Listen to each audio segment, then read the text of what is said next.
और गाय का गोबर गोमूत्र की आवश्यकता पड़े तो बीजामृत बनाने के लिए आप 5 किलो गाय का गोबर, 5 लीटर गाय का गोमूत्र, 100 ग्राम चूना, जो सफेद चूना होता है 100 से 150 ग्राम चूना और एक मुट्ठी मिट्टी किसी उपजाऊ पेड़ की, ये सारी चीजें आपको चाहिए। तो आप एक नीले रंग का ड्रम लेंगे, उसमें आप क्या करेंगे 5 किलो गाय का गोबर डाल दिया, 5 किलो गाय का गोमूत्र डाल दिया, उसमें चूना डाल दिया 100 ग्राम और एक मुट्ठी मिट्टी डाल दी किसी उपजाऊ पेड़ के नीचे की, बरगद के पेड़ की, या आपके खेत में आपको पता है ये कोना या ये जगह ज्यादा उपजा है वहां की मिट्टी डाल दी और उसके बाद उस ड्रम में उसको घोल के आपने रख दिया 48 घंटे के लिए। 48 घंटे के लिए जब आप उसको रखेंगे तो रोज उसको सुबह शाम मतलब हर 12 घंटे में आप जो हमारी वो होती है घड़ी की सुई की दिशा में, सुई निकल दिशा में उसको घुमाएंगे, उसको हम बोलते हैं क्लॉकवाइज।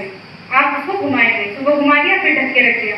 उसको रखना कहाँ है आपने, उसको रखना आपको छायादार जगह में, किसी बरामदे में, जैसे यहाँ मतलब सूर्य की सीधी किरण पे नहीं रखनी चाहिए, धूप में उसको नहीं रखना है।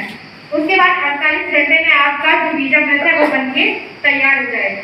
उसके बाद आप क्या करिए कि बीजामृत आपका बनके तैयार हो गया, जैसे आपको धान की बुआई करनी है, धान के बीज लीजिए, नीचे एक त्रिपाल बिछाइए, उसमें धान का जितना आपको बीज बोना है जितना भी किलो वो बिछा लीजिए, उसके ऊपर उसको डाल दीजिए, ठीक है। उससे डाल के और ऐसे हाथ से मिला दीजिए बीज के ऊपर, ताकि उसकी एक परत बीज के ऊपर चढ़ जाए। फिर उसको फैला के बीज को पूरा छोड़ दीजिए, ताकि जो हवा है मतलब हवा से वो थोड़ा सही हो जाए, उसके अंदर नमी न रखे और 12 घंटे के अंदर बीज को आप धो दीजिए। सिड्रिल से धो सकते हैं, कोई दिक्कत नहीं, बीजामृत से संशोधित या सिड्रिल वगैरह से बोया जाता है, कोई दिक्कत नहीं। उसके बाद आप उसकी बुआई कर दीजिए। ये हो गया बीज का संशोधन। अब बात करते हैं क्या बोलते हैं बीजामृत, वो सॉरी जीवामृत। जीवामृत को हम स्प्रे करते हैं खेत में, है ना, ये स्प्रे है। जो आपका बीजामृत बनेगा वो कैसा रहेगा, उसका टेक्सचर पेस्ट जैसा रहेगा, वो पेस्ट जो होता है ना हमारा, जैसा टूथपेस्ट नहीं करते पेस्ट वैसा रहेगा, जैसे घी थोड़ा रहता है वैसा। लेकिन जो जीवामृत है वो हमारा लिक्विड रहेगा, घोल रहेगा। अब जीवामृत में आपको क्या क्या चाहिए, जीवामृत में आपको 10 लीटर गाय का गोमूत्र, 10 किलो गाय का गोबर और 2 किलो बेसन, 2 किलो गुड़, एक मुट्ठी उपजाऊ पेड़ के नीचे की मिट्टी, ये चीजें आपको चाहिए, ठीक हो। इसका आपको क्या क्या चाहिए, अलग से बेसन और गुड़ चाहिए।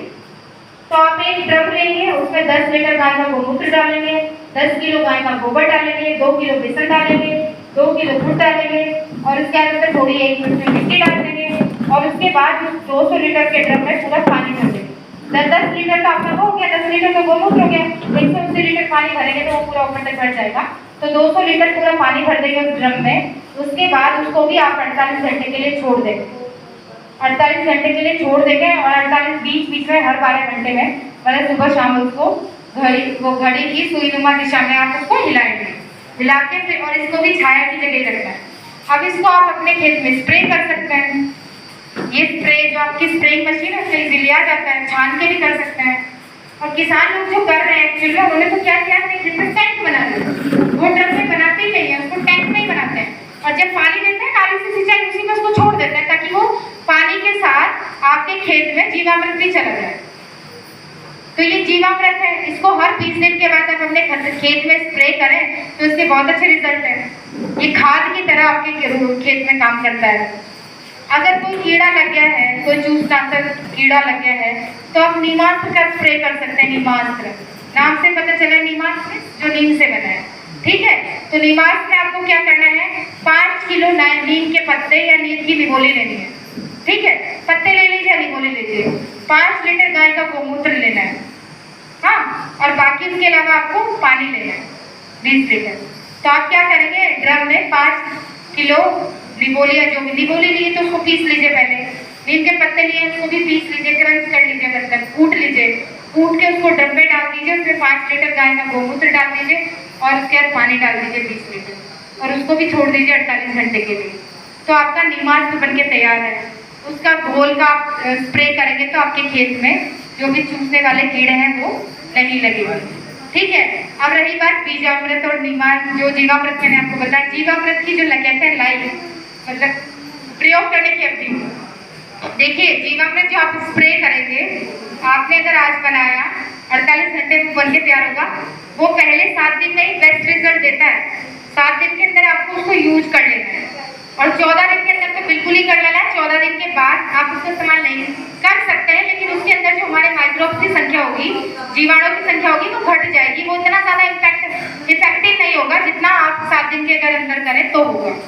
ऐसे ही आपका जो बीजामृत है वो तो आपको तुरंत इस्तेमाल कर लेना है। लेकिन जो नीमास्त्र है, नीमास्त्र को आप अगर आपने एक बार बना लिया तो 6 महीने की इसकी अवधि होती है, 6 महीने तक ये खराब नहीं होगा, आप इसको इस्तेमाल कर सकते हैं। तो जो लोग प्राकृतिक खेती कर रहे हैं उस हिसाब से वो चीज़ें बना के रखते हैं ताकि उसको फिर समय आने पे आप इस्तेमाल की जा सके। ऐसे ही जो घनजीवामृत है, घनजीवामृत हमारा सूखा खाद होता है, ठीक है। जैसे वर्मी कंपोस्ट आपने देखा है, तो घनजीवामृत में आपको क्या करना है कि 100 किलो गाय का गोबर लेना है और उस 100 किलो गाय के गोबर में आपको 10 किलो गाय का गोमूत्र 10 लीटर, सॉरी किलो कह रही हूँ, 10 लीटर गाय के गोमूत्र उसमें मिला देना है और बेसन और गुड़ 2-2 किलो उसमें मिला देना है। और उसके बाद उसको पूरा फैला के पल्ली में सुखा लेना है। पहले उसका पूरा हीप बनाइए, ढेर बनाइए, सब चीज़ें मिला के ढेर बना लीजिए। ढेर बना के रख लीजिए 48 घंटे के लिए। 48 घंटे में उसको डंडे से हिलाते रहिए, वो आपका घनजीवामृत बन जाएगा। तो वो जो आपका बनेगा 100 किलो गोबर का, उसको आप 1 एकड़ जमीन में इस्तेमाल कर सकते हैं, उसको अपने खेत में मिला दीजिए।